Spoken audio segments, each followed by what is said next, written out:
Star et vamp à la fois, l'un des plus beaux regards d'Hollywood, sa reine pourrait-on dire, somptueuse, extravagante, scandaleuse, et qui fit trembler les studios du haut de son mètre 60. Une actrice enfant née à Londres de parents américains, qui fit ses débuts en Technicolor en 1942. La carrière d'Elizabeth Taylor fut à son image, glorieuse et chaotique.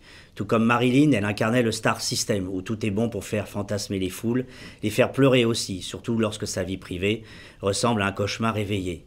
Elizabeth Taylor a tourné avec les plus grands réalisateurs de son temps, Joseph Mankiewicz, Vincente Minnelli, Richard Brooks, John Huston, Joseph Losey, George Cukor et bien d'autres. En pensant à elle, quelques films viennent immédiatement à l'esprit. L'inoubliable Cléopâtre, bien sûr, avec L'amour de sa vie, Richard Burton. Géant avec James Dean. Une place au soleil avec Montgomery Clift. La chatte sur un toit brûlant avec Paul Newman. Soudain l'été dernier, La nid de l'iguane.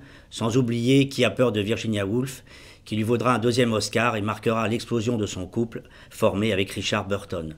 Ce sera son 4e divorce. Avec elle, Elizabeth Taylor vivra sans doute sa plus belle histoire d'amour, la plus cruelle, la plus mouvementée aussi, et qui tournera une sorte de chaos technique.